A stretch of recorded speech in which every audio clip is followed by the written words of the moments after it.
Hello and welcome on in. Chicago Fire Weekly, presented by the Private Bank, the official bank of your Chicago Fire. We are live again here at the Heineken Pub 97 at the Private Bank Fire Pitch. Fred Hubner, Paul Tenorio, Frank Lopez will be joined in our second segment by Chicago Fire General Manager Nelson Rodriguez. We'll break down the Columbus loss. We will also get you ready for not one but two games. We're very, very busy. Montreal tomorrow, and then coming up on Saturday, the big one with Toronto FC at Toyota Park. But, guys, we've got to start with the game in Columbus. Paul, you were there also on the sidelines, and you wanted to go to Columbus. You wanted to get the win. You wanted to get that road victory. It was not meant to be. Yeah, it's always tough on the road, I mean, especially when the mistakes that the team made. And I think it's not characteristic of the team, especially in possession. And I think there were forced errors, and I think they took a little bit of a risk because the way that they tried to build up the play, where they lost the ball, I think they got exposed in transition at times. Having said that, I mean, we were there. I mean, the start of the second half, I felt 10 minutes into it where Columbus basically dropped off, and then the Fire had pinned them in there, and then, the turnover started again. One ball to Nikolic, he lost it. It gives an opportunity to Artur. And it was a game like that. It was like, who's going to take advantage of, the opportunities through mistakes? And then Columbus came up with that second goal. We talked about it, Paul, with Deleu having that huge chance, maybe, to come back. Columbus, really had a couple good looks before the Deleu opportunity, and the game was still in hand. And then, again, a turnover, which leads to that third goal in the PK. Yeah, I would agree with that. I think that the big thing that stood out for me in that game was that the Fire were uncharacteristically sloppy in midfield. They gave the ball away in the middle of the field, and at this level, when you do that, you create opportunities for the opposing team. And it came from some guys we don't normally see that from, but I think there were moments in the game where the Fire started to kind of reassert themselves. And, even down 2-1, like Frank said, I thought that moment for Michael Deleu, if he puts that ball in the back of the net at 2-2, I don't think that the result changes from there. I think the Fire get a nice, good road point and move on from there. Instead, he doesn't finish it. They have to push the game looking for the equalizer, and then the mistake happened with Schweinsteiger that led to the penalty kick. But for me, when you go on the road, you can't afford to make some of the mistakes the Fire made. And, Columbus is a team that's desperate for results right now, and they were able to punish the Fire when they made those mistakes. And look, we look at the clip on the second goal. It's a little bit of a lucky bounce, but before the goal, this goal comes, the opportunity for me is that where Columbus was pressuring the Fire, and I know Paul touched upon this during the game, because in the way that they play in a 3-4-3, the Fire in their build-up almost is similar. When Schweinsteiger either drops centrally out to the side, we have two attacking fullbacks that push up. The minute that ball was played to Polster, you saw the commitment of Francis to close him down, and it's the negative first touch with his right foot going backwards that gets him in trouble, because I felt once the outside backs step high to the midfielders, then you basically have a 3v3 going the other way. That's maybe an opportunity where, maybe you're a little bit more clear. You play maybe with your left foot, and you play that ball forward, and then you can have an opportunity to go 3v3. And here's that moment with Michael Deleu. I mean, you can't ask for much more than that to create an opportunity 8 yards out. And, Michael Deleu knows he needs to put that away. And then just, a little bit of a mistake here, and it leads to an opportunity. And I thought the penalty was the right call. They took a look at video review. They upheld it, not a clear and obvious mistake. So, a disappointing result for sure, but this is what MLS is. Every time you go on the road, no matter what team you play, it's going to be difficult to get a result. And I think, Frank, on our drive down to Columbus, we talked about this a lot. The Crew are facing a very important moment in their season. They only had 10 games left. The teams they're competing with, Montreal, Atlanta, have 3 games in hand on Columbus. And so every result for them is huge. They need to get points at home. And they were playing 4 of their next 5 at home, this being the first one. So you could see that mentality within this Crew team. I agree with you, but the positives, I think for me, it was good, Deleu to get on the scoreboard, again. And I think even in the chance that he missed, we often talk about the way he moves off the ball and to put himself in good spots. I mean, I looked at the game and I went back and I kept watching that play, and it was unbelievable. He almost comes inside, and then he peels to the back post to create the space, almost anticipating and reading where the ball potentially could come. And he makes always those runs and puts himself in a good spot. And I think it's actually a good touch, maybe a little bit in front of him, and he leans back. But I think it's great for him, because he's one guy that consistently, he's worked hard and it's good now, even though on a loss, you know, I mean, I think you always want to score goals where you can help your team get points, but I think it's good that he's finding, you know, that form and putting those balls away. And Frank, you were saying over and over again after the game how strong of a header you thought it was from Michael DeLue as well. I mean, for me, like if you wanna teach kids, you know, how to get up, timing it perfectly, and then how to get power and generate power behind a header, that was picture perfect for me. I haven't seen anything better than that. I mean, the goalkeeper froze basically, but just the whole build-up, for me, the understanding between him and McCarty, because the minute Dax gets the ball, McCarty gets the ball, and then he looks at him, he already knows that I'm checking in, I want the ball behind, and then the power he generates to be able to finish was world class. Yeah, and right behind him, if he missed it, Nico was right there, and he could have put it in. Unfortunately, that was the only goal for the Chicago Fire. They lose 3-1 to Columbus. Busy week coming up, as I mentioned in the beginning. It's Montreal tomorrow. We'll talk about that. And then coming up this Saturday, very limited seating as the Chicago Fire welcome in Toronto FC, a 7 o'clock start. Get there early. Game presented by Valspar. Be one of the first 10,000 fans through the gates and receive a deck of 20th season commemorative playing cards. 7 o'clock start. Then next Saturday, August 26th, 7:30, Minnesota comes to town for Star Wars Night. Get your tickets at chicago-fire.com/tickets. We come back. We have a chance to talk with the Chicago Fire General Manager, Nelson Rodriguez, right here, Chicago Fire Weekly, presented by the Private Bank.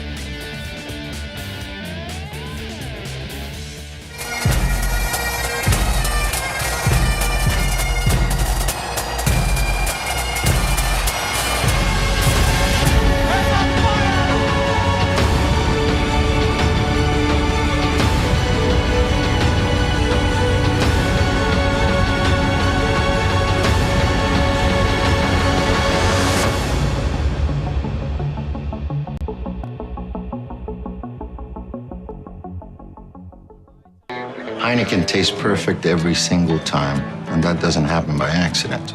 It takes 15 years to become a Heineken brewmaster, almost as long as it took me to master this look.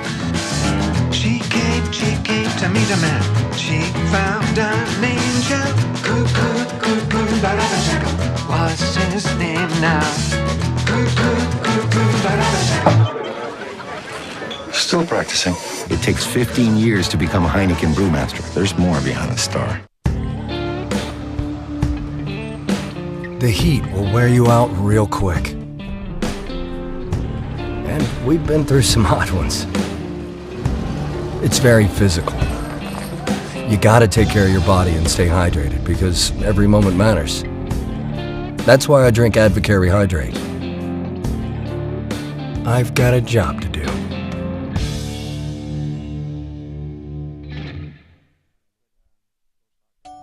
Oh, honey, it's time.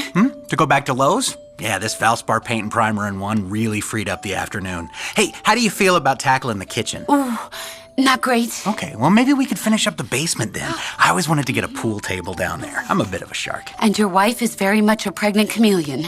Oh, what about a bar? John. Go, that time. Yeah. Clean paint starts here. Save time with Valspar's paint and primer in one interior paints exclusively at Lowe's.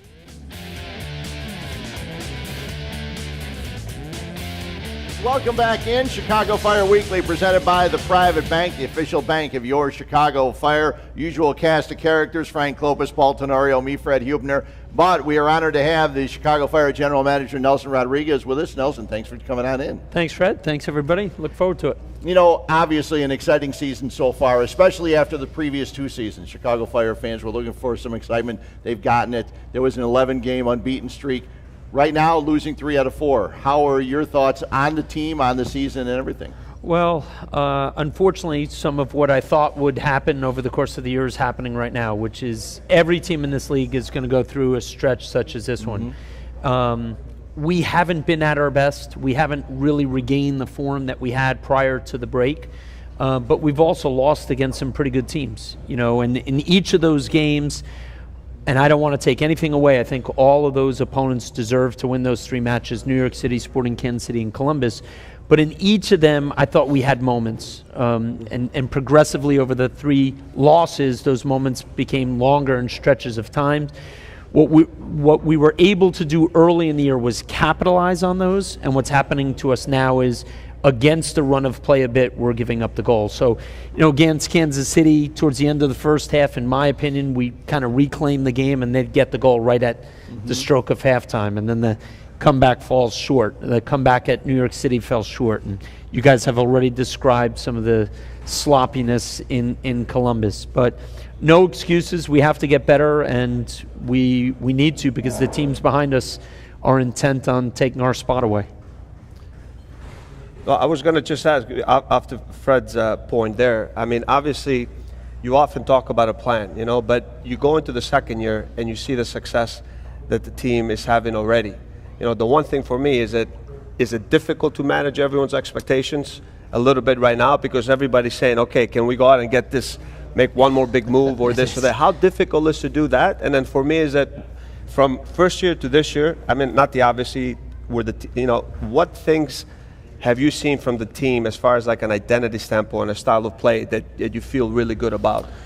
Well, the first question, I do think managing expectations is a new challenge for the group, me included, and so learning how to handle that comes with time and comes with experience. It comes with a collective mentality, which I still think we're forging. We're not a finished product. I think 11 games is a good stretch of time to prove that what you're doing is not a fluke, and it shows the type of team we can become, but not necessarily the team we are yet, because we need more time together. So there's work to be done there. In terms of what I feel good about, again, even in the Columbus match, you talked about it, Frank, the start of the second half, other than the final ball, other than the final thrust, which was missing or lacking quality, we had that game. We were the protagonist, and that's how we want to be. But we still have to improve across all the lines and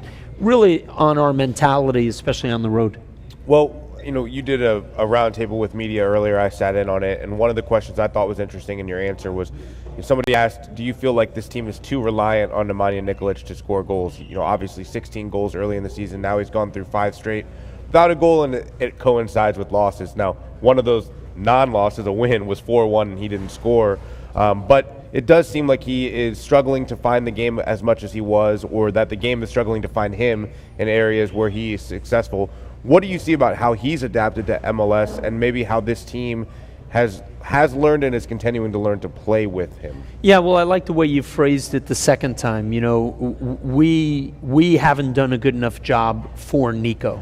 I think we need to deliver the ball to him in better spots, and that's in and around the area. That's where he does his best work. That's where his running and his movements are crisp and his finishing is lethal. And, we just haven't generated those opportunities for him. So that means our approach play is lacking, and that final thrust into the attacking third needs to improve. So we have to do that. But Nemanja has great mentality, and he's anxious to score, obviously.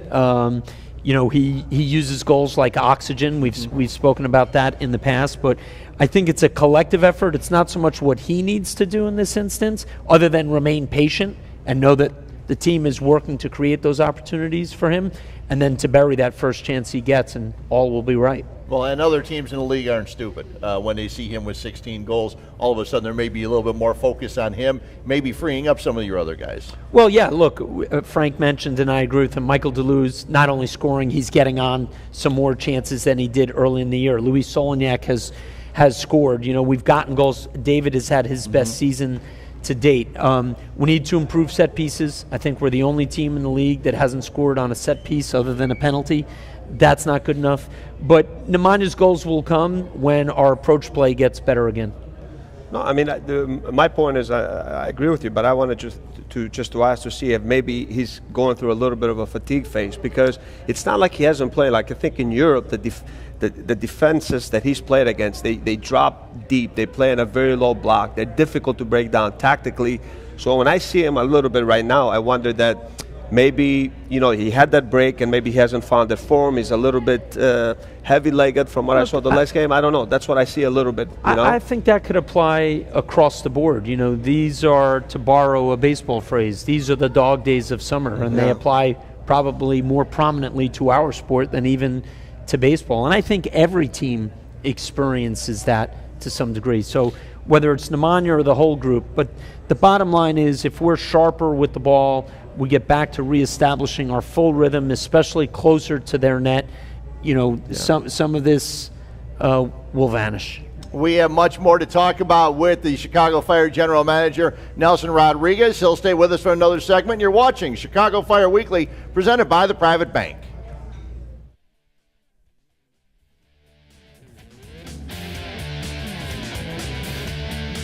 The Toyota's National Clearance Event. I need something reliable. Camry's reliable. It's also a great car to pass down. Oh, yeah, this will be yours one day. Thanks, Pops. I thought I was getting it, Dad. Oh, well. No, me.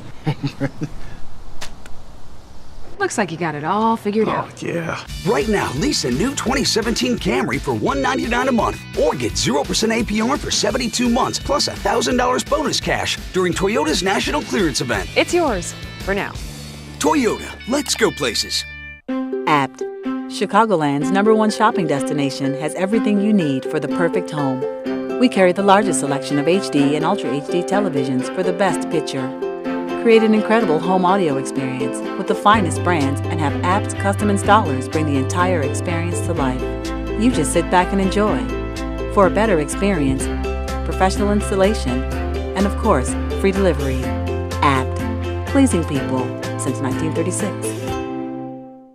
Before each week's NASCAR race, enter the Chicagoland Speedway sweepstakes at csnchicago.com/speedway and tell us who you think will win that weekend's race. Then be sure to tune in every Tuesday to CSN as the president of Chicagoland Speedway, Scott Paddock, joins Sports Talk Live.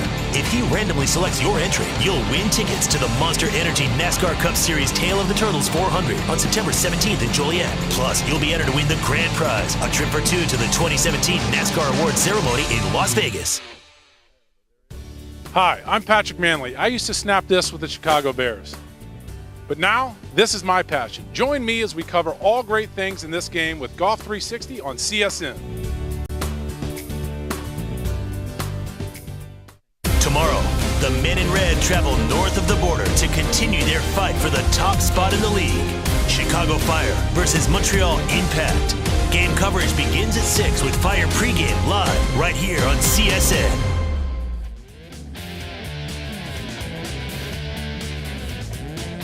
Welcome back in Chicago Fire Weekly, presented by the Private Bank. We're happy to be joined by Chicago Fire General Manager Nelson Rodriguez. And before we talk about players that are sticking around and new players you brought in, there's another general manager, actually a president of baseball operations, who had this thing. He wanted sustained success. How tough is it trying to build a winner and then also, without maybe looking too far ahead, at sustained success? Well, it's hard just by virtue of you don't see dynasties all the time, right? And that's one way to measure sustained success. So it's a difficult process. There's no formula, or at least no one shared one with me. I think there's some trial and error there. But ultimately, I think it always comes back to the people. And so the people in the locker room, the values of those people, their willingness to commit to each other are vital. You mentioned David Accam having his best season this year with the Fire. You guys recently announced that you had picked up his option, kind of settled his mind for his short-term future. Where do you see his future with this club? Do you see it potentially extending beyond next season even? I think we have always said we would prefer David to be with us. David is a fan favorite. David has performed. David continues to perform. There's this delicate balance, though. Players also have dreams and wishes, and we say one of our core values is family, and so we have to live that. And so at the end of the year, we'll see where David is also in terms of his dreams and wishes and whether he wants to continue to be a part of it, but that would be our preference.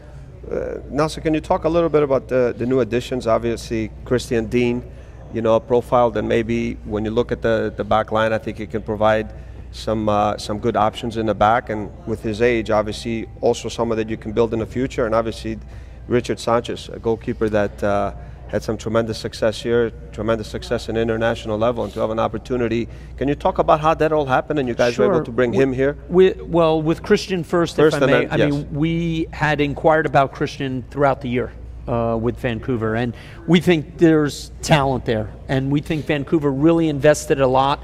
Unfortunately, the young man suffered some injuries, probably couldn't get into a rhythm, and in the end, the proverbial change of scenery hopefully works for us. But good on the ball, good decision maker, obviously some superior athletic qualities.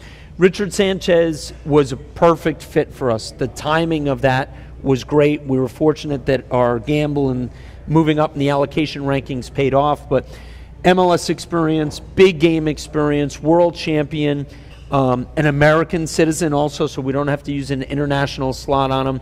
You know, our expectation is he will continue to help Stefan Cleveland. He'll push Matt Lampson, and we've got some experienced insurance should we need to call upon it. We were talking earlier in the first segment about road performances, and the team has been playing amazing at home without a loss at home. The road, what can possibly be done? I mean, you know, we know how important it is to get some points on the road, and fortunately, I think over the last 11, there's 5 of those are road games. Yeah, look, I think it's collective mentality, and winning will help. And how do you get there? So the first thing is we have to understand that we can continue to play our game and need to play our game no matter where we go. So that's number one. And then number two is, look, we've got to find a way to win a game coming from behind on the road. We've got to find a way to win a shutout on the road. And once we do that, I think the team will gel a little bit more. And if we can manage 2 in a row, then I think most of that will dispel. But it's a collective mentality. It's understanding that just because we're not at home doesn't mean we have to alter our game plan or our way all that much. Well, you have one of each coming up this week, both of them massive games. When you look at this Eastern Conference, it's getting so tight, both at the top, but also, you know, 4 through 7 or 8 in the race as well.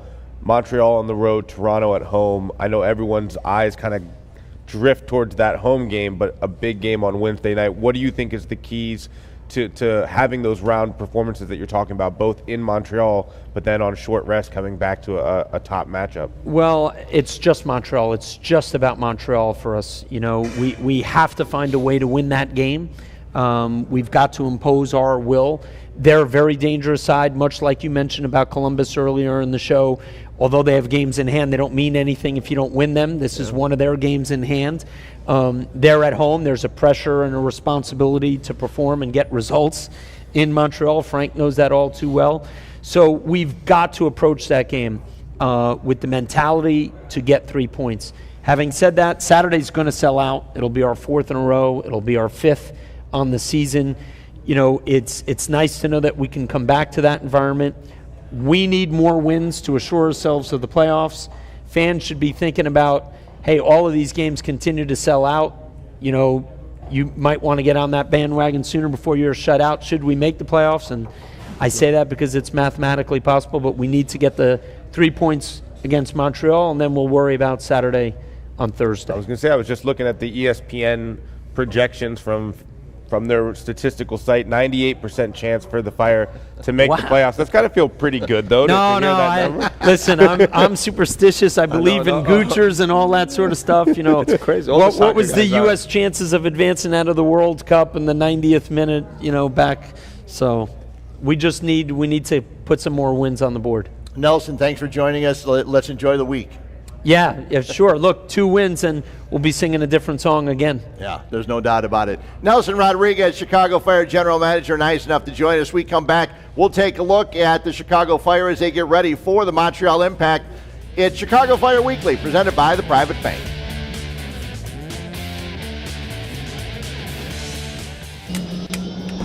The blades of a combat chopper spin at 380 RPMs. Not even close to an Echo trimmer. Now that's shock and awe. Power on and on.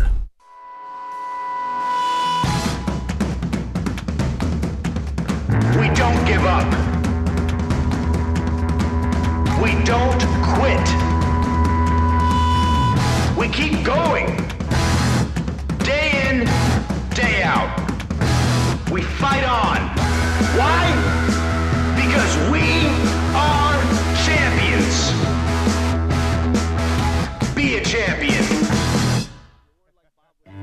Don't let pain knock you out of the ring. Our hand, wrist, and elbow experts are pioneers worldwide. You need us in your corner. Midwest Orthopedics at Rush. Make an appointment today.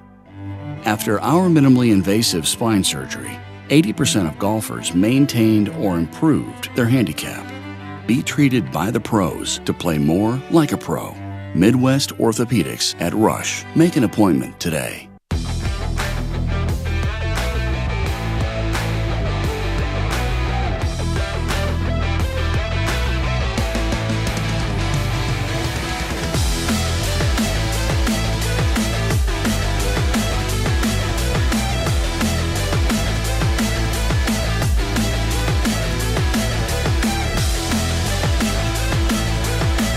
Find a location near you at chicago-fire.com/youth.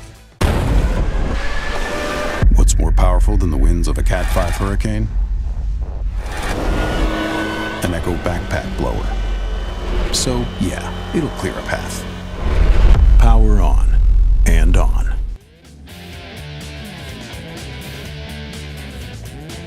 Welcome back in. Chicago Fire Weekly presented by the Private Bank. Fred Hubner, Paul Tenorio, Frank Klopas, and you may have noticed the T-shirt that Mr. Tenorio has on. All right, shout out to the RSL fans who hooked me up with this, recognizing Mike Peckey's amazing press conference where he was passing out screenshots of referee fouls and all that, and the printer didn't work.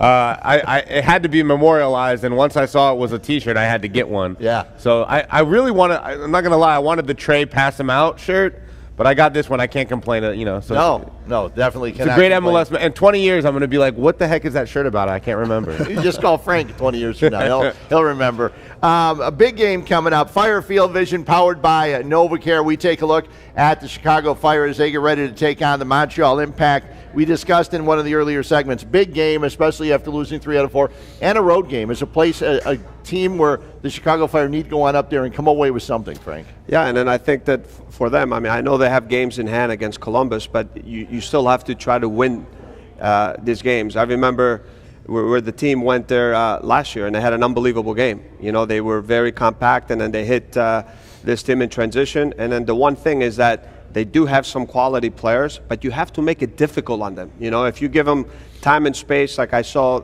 their last game against last week against Philly, they won on the road 3-0. But I'll tell you what, they made it extremely difficult on Piatti. They made it extremely difficult on Gemaili. So I think you have to take those guys out. You have to make sure that you make it extremely difficult. You stay compact. They earn everything. And look, and the Fire's an experienced team. They have a lot of, they have good players that can manage this game, and I think you have to manage the game, and you have to make sure that, the mistakes that you made in Columbus, you can't make them here because they have quality in transition that can hurt you. Well, I think, before this season started, I looked at this Montreal team and I thought, they're too old in midfield. They didn't make any changes in midfield initially, and I thought they were going to have some real trouble keeping up over the course of a whole season. They had played really well in the postseason with that midfield, and I think they felt confident they could survive at least until the summer window when they knew Gemaili was coming in. That wasn't the case. They really struggled to play with teams where their strength was in the middle of the field. Since Gemaili's come in, now they bring in Piet, another young Canadian midfielder who I thought played very well in his first game for Montreal. Much younger, much more difficult to handle because of that. And I think Gemaili has done a really nice job of being able to be another presence that can change the game, right? He can deliver a final pass, he can score a goal, and it's opened things up a little bit more for Piatti. I agree with you, Paul, with Piet coming in because he's a younger, more athletic guy. Not a Donadel like on the ball that's going to really dictate the tempo and switch. He covers a lot of ground, and he's there mainly for defensive purposes for Gemaili, and the last game Bernier played. So he covers a lot of ground. He's very simple with his passes. But then you still have to kind of dictate the tempo. When you have the ball, you got to keep it, and you got to make this guys defend against you. Going forward, you can always talk about Piatti because he's a difference maker. If you give him chances in the final third where he can run, you have to stop him. You have to be tough on him. You got to make some hard fouls, and you can't let him get steam and go on you. And then, if Oduro's playing on one side or Salazar, they do have pace. In the back, for me, it's a guy, Simon, that likes to play always out of the back, And then they have the center back, Cabrera. I think that the runs that the Fire do make when they're on, are very difficult because when one guy checks, Cabrera is a very aggressive center back. You know, he bites. He comes in the middle. He's very aggressive from behind. And if you get him out of those central positions, and now you can, you know, get a foot race against Simon, or you get him in wide areas where you can take him, he's not the best defender. That's not where his strength is. So there's opportunities to go at them. I think they definitely have to manage and be better with the ball on the road, though. Well, talking to Nelson Rodriguez in the previous segment, and he says that you're a big rotation guy. This is game 2 of a 3 games in 8-day stretch. Is there a good way to go about it, a bad way to go about it? I mean, you've got another one coming up on Saturday, but as Nelson had mentioned, this is the most important game right now. Yeah, I mean, when I was talking, I actually was speaking to a GM from another team earlier this week about his approach with his team, and you know, we started talking about this week for the Fire, and he had the opposite idea of what I had. I was talking maybe Montreal is the game where you rest some guys, come home against Toronto, and he says, no, Montreal's a game you can go get a point on the road. Even if you get one and you split points, then you can come home against Toronto and see how guys feel. If you need to rotate, you do. If you don't, you don't. But he felt like that was a game where you can get points on the road against a team that's trying to generate a little bit of momentum. So there's always all these types of theories about where to rotate and when to rotate. For me, my big thing is I've seen a lot of MLS teams over the course of a season pick up injuries late in the summer, early in the fall, where guys just don't look themselves by the time they get to late October. I think Toronto was a good example of that last year. Sebastian Giovinco, by the time he got to the playoffs, was so beat up, so tired from the whole season that he was not effective. And the result of that was Toronto wasn't as good. And I think Giovinco was half the player he normally is during MLS Cup. And I personally don't think it's a coincidence that Giovinco hasn't been all over the place all season long. I think he's figuring out this league, and he's kind of saving his moments. And I think we're going to see him really turn it on in October going into the playoffs. So, there's all these sorts of intricacies to a season. We talk about all the time, the ups and the downs, the bad runs that you're going to go through. The Fire going through one right now. How do you get out of it? How do you push yourself forward and get into form for the playoffs? Yeah, and it's normal. I mean, when we talk about this team, they haven't had setbacks throughout the year. You know, I mean, very small setbacks. We often talk about the consistency with them. So it's interesting now in this 2 games, you're going to dip. It's normal, but then you want to climb out of it, and you want to climb out of it in the right moment, right before the season ends. Definitely they're going to play some important games that should prepare them for the postseason. Yeah, and you want to climb out of it as soon as you possibly can, and that's what the Chicago Fire will try to do. Wednesday night in Montreal, you can catch the game on CSN Plus, and then don't forget, coming up this Saturday, you want to get on out to Toyota Park. Limited seating available as the Chicago Fire take on Toronto FC. 7 o'clock start, 6:30 pregame on CSN. If you can't get out there, it's presented by Valspar, and again, be one of the first 10,000 fans through the gates and receive a deck of 20th season commemorative playing cards. Get there early, get in the stands, and support the team, not only for the game, but also as they get out there for practice. We come back, we'll talk more about the game coming up tomorrow against the Montreal Impact. You're watching Chicago Fire Weekly, presented by the Private Bank. Tomorrow, the men in red travel north of the border to continue their fight for the top spot in the league. Chicago Fire versus Montreal Impact. Game coverage begins at 6 with Fire pregame live right here on CSN. Bears fans, get the full preseason experience on CSN, presented by State Farm. Catch the top storylines as we count down to the regular season. CSN is your home for all things Bears, on air and online. Welcome to Elk Grove Village. Our growing industrial park is the largest in North America. It makes sense. We're close to O'Hare, major highways, and rail lines, putting us first class in business class. We appreciate that a strong business park means a high quality of life for village residents. It's what motivates us to be beyond business friendly. Elk Grove Village, makers wanted. Everyone has got a dream. You know what I mean? Hey, is this our turn? Honey, our turn? Yeah, we go left right here.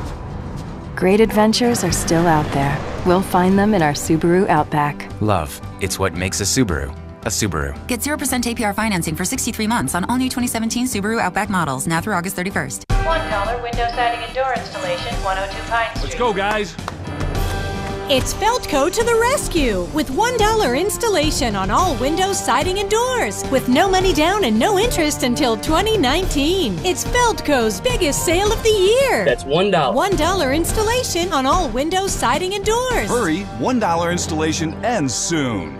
Call now. For quality windows, siding, and doors, call 866 for Feldco.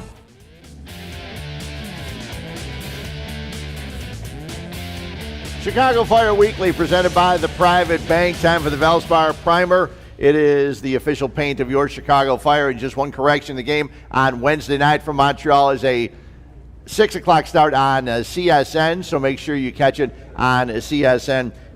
Frank, Montreal, we talked a little bit about him, but we also talked before some of the midfield additions that they were known to give up the ball in the midfield. Now, it's going to be important, I would think, obviously, for Basti and for McCarty and for Janino or whoever plays there to take advantage of that. I agree with you. I think Paul hit it on the accurately. You know, they lacked athleticism in the middle. They're good players. So if you give them time on the ball and the game is kind of slowed down and more of a low defensive block for the other team, you know, I mean, guys like Donadel, guys like Simon, guys like Jemaili, guys like Bernier, they can take you apart if you give them time on the ball.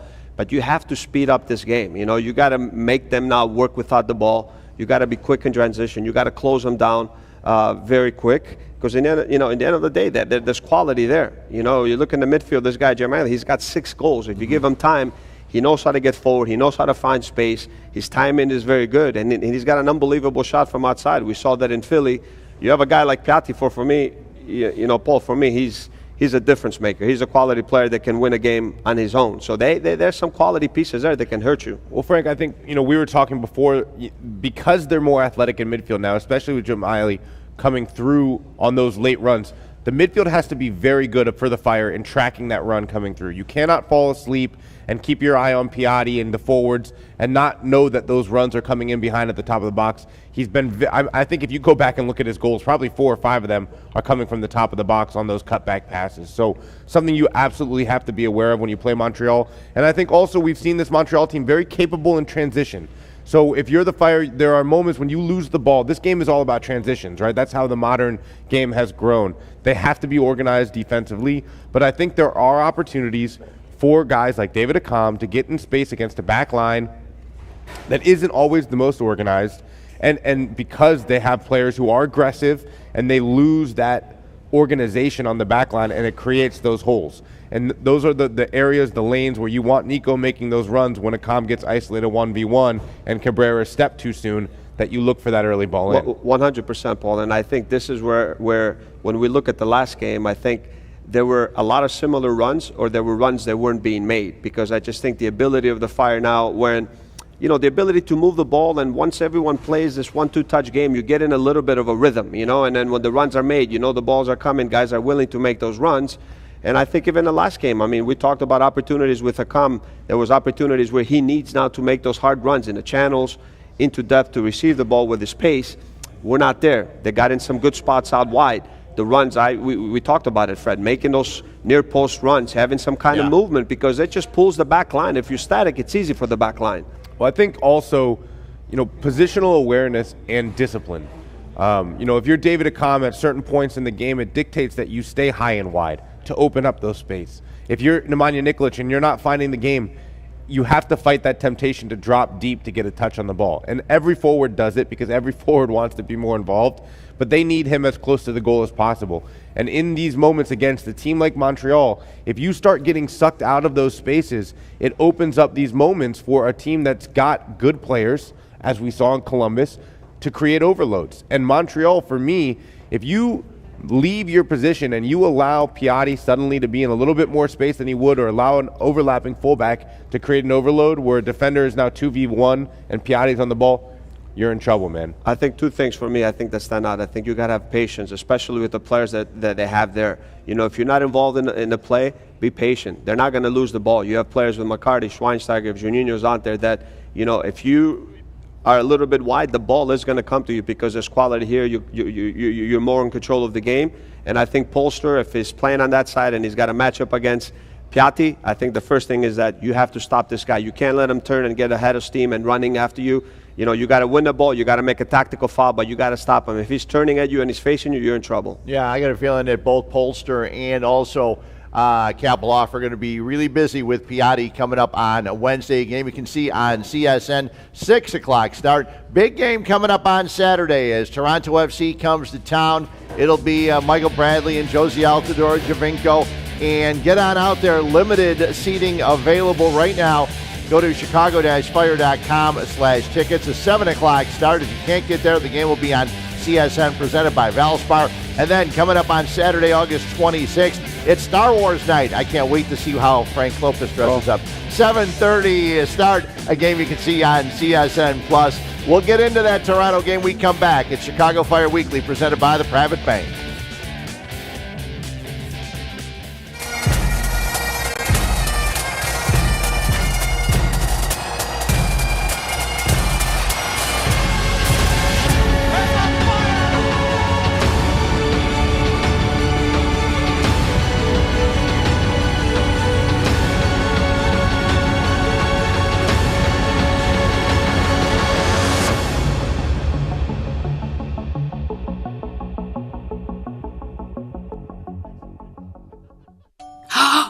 Honey, it's time. To go back to Lowe's? Yeah, this Valspar paint and primer in one really freed up the afternoon. Hey, how do you feel about tackling the kitchen? Ooh, not great. Okay, well, maybe we could finish up the basement then. I always wanted to get a pool table down there. I'm a bit of a shark. And your wife is very much a pregnant chameleon. Oh, what about a bar? John. Go, that time. Yeah. Clean paint starts here. Save time with Valspar's paint and primer in one interior paints exclusively at Lowe's.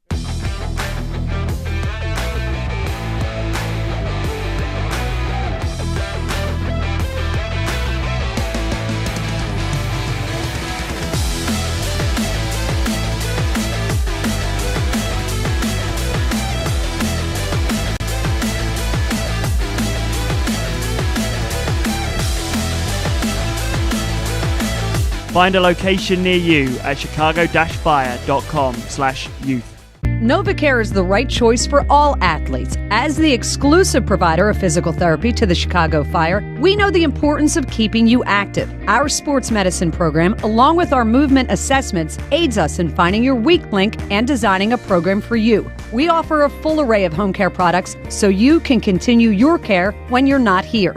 To request an appointment at any of our convenient Chicago locations, visit NovaCare.com today. NovaCare, the power of physical therapy.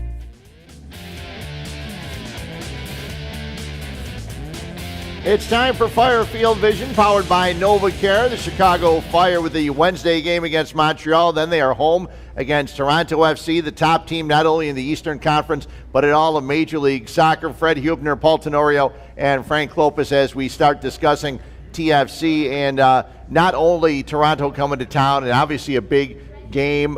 It would be obviously be a big win, but also a team-building confidence game. I mean, you go into a game like this and you knock off Toronto at home in front of a full house, that could be tremendous going forward. Well, for sure, and you want to be playing games like this towards the end of the season, because this is as close as you're going to get to a playoff atmosphere. You know, and for me, I think from a fan standpoint, I mean, this is a game, I mean, we often say this is a game you can't miss, but this is a game you can't miss. You look at the quality of players that they have, you look at the way that they're playing, you look at this Fire team, and you know, you have some world-class players that are going to be there, and you're right. I mean, it's a game that you can kind of set the tone, you know, with a good performance. And the Fire have played this Toronto team in the past extremely well, so I'm looking forward to this match. That's what I was just about to say. Is it's kind of a weird thing. Even last year when the Fire were down and Toronto was up, they had a couple really good games against Toronto. They kept it tight. They made it difficult for them in moments. I remember the game that I stepped in for you in the booth in Toronto. They allowed Jovinko a little bit of room on top of the box in the first half. Of course, he punished them for it. But that was the one big mistake in that game. And coming back home last year, I remember how frustrated Michael Bradley was after the game, just how difficult Chicago made it on TFC. So there are some areas where they match up well. And now, look, they've improved, right? I mean, Dax McCarty, Bastian Schweinsteiger in midfield, Nemanja Nikolic up top. It changes the way this team functions. But I think especially in central midfield, when you talk about Victor Vasquez and Michael Bradley, you need Dax and Schweinsteiger to have a big game. No, I agree with you, Paul. But I think for me, I think in this game like this, I think the midfield of the Fire is going to be key. And I think the team as a whole, and I say the midfield because I think it's important that the team does not get stretched out, and it's important for those midfield players, whoever are there, first of all, to stay compact and cut off passing lanes, to the forwards' feet, whether it's Altidore, whether it's Giovinco, whether it's Vasquez coming inside, Delgado, and then obviously pick up anytime that Giovinco likes to come in between those gaps, between the lines to find space. That's why he's so dangerous. He's not a guy that stays up. He's always moving. I think it's very important for those two central midfielders really to be very aware. When he gets it, to come from a position from the back, to double team him, deny him that kind of space. You got to make it difficult on Michael Bradley. And obviously, I think for me, both outside backs, you have to do a very good job on their wing backs, whether it's Mauro on one side, whether it's Hessler right now, the new signing that's been playing. I think if you're able to defend the wide areas 1v1, I think they can free your wide players not to have to come back and double team. And then, it's 3v3 maybe the other way in transition. I was going to say that to me is the key for the Fire against this team. Transition against Toronto FC. We saw the goal they just showed now of Akam scoring against Toronto in the loss earlier this year. That's a goal that happens in transition. Bravo. When you play with wingbacks and you play that 3-5-2, however, 3-4-3, whatever you want to call it, and they're up the field, that does allow you to have space in transition if you are quick in turning and getting the ball up the field. If you make a mistake in the middle of the park, it's easy to punish them. I think the Fire have to be ready to pounce in those moments of transition. But just like we saw against Columbus, when they're playing three in the back with some wing backs in a 3-4-3, you cannot give the ball away in the middle of the field. Because the way the Fire played against Columbus, they pushed their fullbacks up to mark those wing backs 1v1, and it allowed there to be space. So if you lose the ball in the middle of the field, now that space is there and you're in trouble. So I think you're going to have to be very clean on the ball. And like you said with Michael Bradley, I know, and we've both had conversations with people who went into a game and said, we're going to man mark Michael Bradley and try to prevent him from being the player that dictates this game from a deep position. I wouldn't be surprised to see the Fire take a similar tact and have Michael DeLue try to be a little bit of a nuisance to Michael Bradley during the game. I agree with you. And I saw early game Kansas City playing on the road in Toronto where Dwyer at that time basically without the ball, you see it. And then I talked to Peter Vermes afterwards. I mean, their whole game plan was for Dwyer really to disrupt the rhythm of play. Don't let Bradley have any time on the ball where he can get the rhythm of the team, because once he gets the ball, that frees up the wing backs to push up even higher.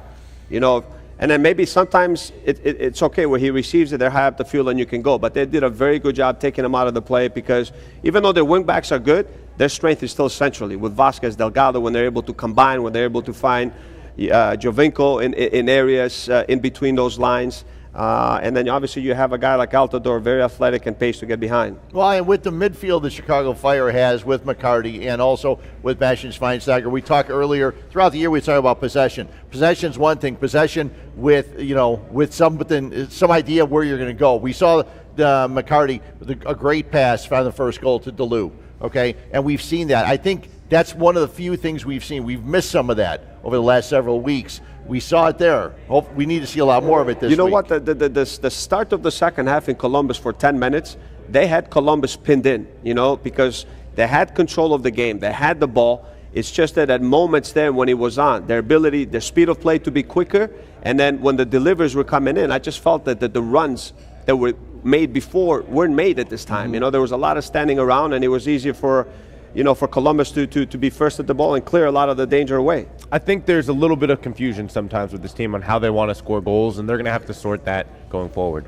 Paul Tenorio, Frank Clovis, me, I'm Fred Hubner. We will continue to talk about the big one coming up on Saturday, Toronto FC coming up at Toyota Park. Again, very limited seating. Get your tickets now, chicago-fire.com/tickets. You're watching Chicago Fire Weekly, presented by the Private Bank.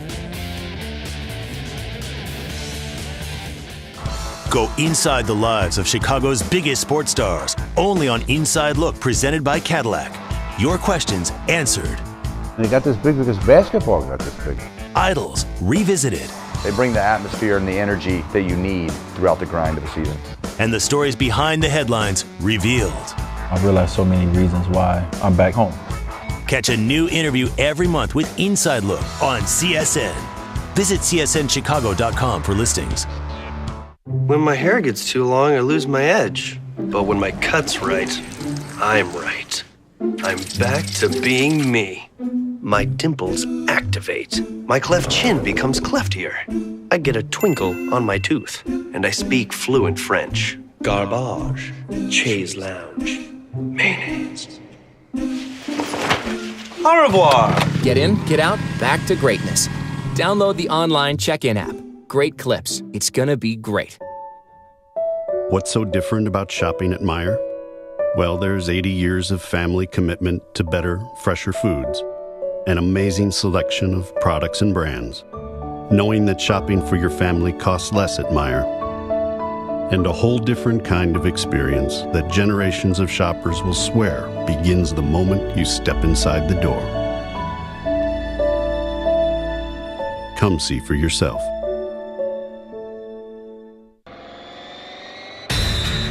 Hard work and hustle. Day in, day out. Big names, big hearts. Just a great finish by Sawyer. I gotta tell you, he deserves it. Unified in red and determined to win. With perseverance and spirit in the pursuit of a championship. Your Chicago Fire on CSN. Tradition, honor, passion.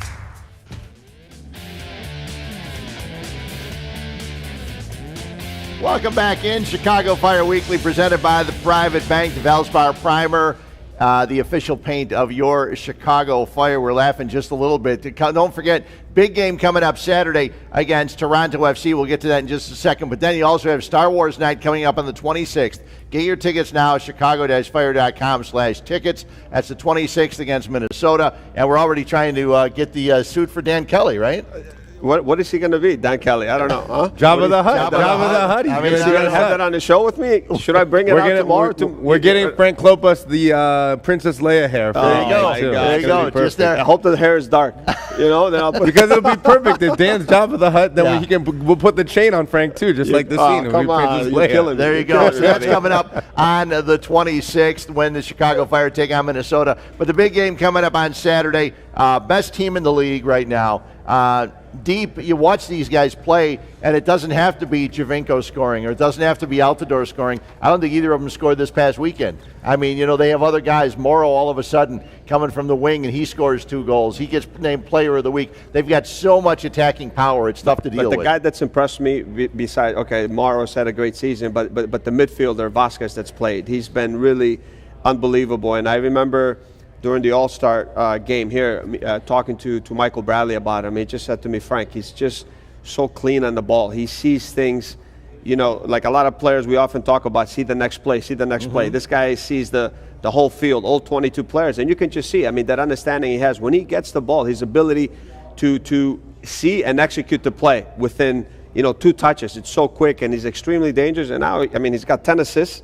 He's starting to score some big goals, and he's another unbelievable threat that they have there. I think the thing that stands out to me about Toronto, too, is they're so deep. They have so many players on this roster that they can trust. Yeah. And, again, we talked about how I like rotation. I do think it matters for your team later in the year if you're able to move guys in and out and the level of play doesn't drop too much. How many different guys have we seen start at wing back for Toronto? I mean, they just added a new one, but Raheem Edwards, a young player, came in and showed well. Beitashour, Morrow, you look at their midfield. They bring in all sorts of different types of players coming in and playing effectively in that midfield so that you can save your bigger stars for certain games and more importantly, save their legs for later in the season. And, when you're defending this team, you've got Josie Altidore, you've got Jovinko, you've got all these different guys you've got to worry about, Vasquez. And then they can bring threats off the bench. I'm a huge fan of Jordan Hamilton, and he's their 3rd forward on the depth chart. I mean, this is the kind of depth you want to build, and it's taken time. Toronto really got off to a slow start in their franchise history, a lot of change, a lot of turnover, constantly moving coaches and GMs.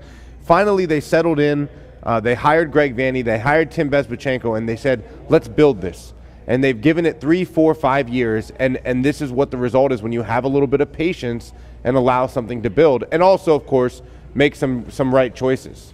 No, I agree with you, but also setting challenging but, I think attainable goals. I think that's how you kind of make sure that you manage this expectations, But I think you talked about this guy, Raheem Edwards. And I mean, there's a guy that, it's so hard for him to get on the field, but he's got 1 goal and 5 assists. So, sometimes you look at the season and you say, man, there's not enough games just to kind of rotate everyone around, especially, Paul, you touch some of this names. I mean, you have Ricketts now that's been scoring goals. That's, he's a regular coming, off the bench. But, Edwards, a guy like Cooper, we don't even see anymore. They have Chapman, they have Hessler, a new guy, Batenshaw, who's been injured, Alseth, Endo. Here's a guy that, that was a guy, the regular that's kind of hard to find any minutes right now, but I think that's what competition is created there.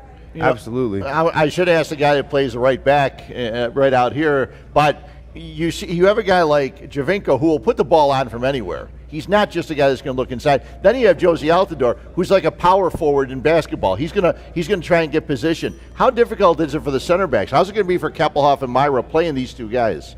It's two different players. I think the most difficult thing for me with a player like Giovinco, Altidore is a physical guy, but Giovinco is his ability to move around on the field. He's not a guy that's very stationary. He'll come deep in the middle. He'll drift out wide. He knows where to find the space, and then he has the players right now. When there's a turnover, their head is up, and then it's either he's coming underneath, to find that pocket of space, or he goes out wide. Paul, that's where he's dangerous. He's not a guy that's always in front of you, and you can just say, I see the ball and I see him. He's always moving. That's why he's so difficult to mark. No doubt. And I think also, we talk all the time about how is MLS growing? Can American players get better playing in MLS?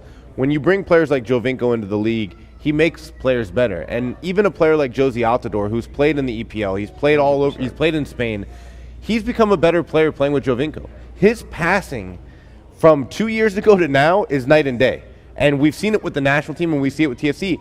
And now it becomes that much more difficult to defend because Giovinco makes those dashing runs right in between the center backs after playing a ball into Altidore, and you don't know where that ball's going to end up. You don't know where Giovinco's going to end up. Very, very difficult team to defend. And then to anchor all of that is you got a guy like Michael Bradley. Yeah. You cannot forget about him because he, in the difficult moments, throughout the whole season, is a guy that you can always count on.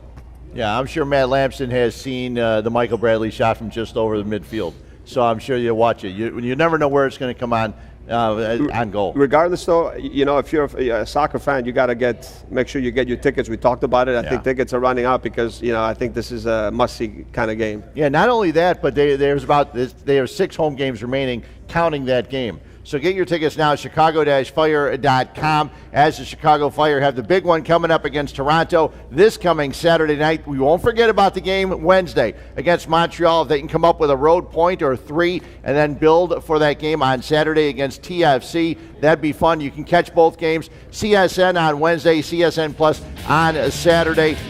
Toronto FC in town for a 7 o'clock start coming up this Saturday. Thanks a lot for joining us. Thanks to Nelson Rodriguez for jumping on in, the general manager of the Chicago Fire. And thank you for watching, as always, Chicago Fire Weekly, presented by the Private Bank, the official bank of your Chicago Fire.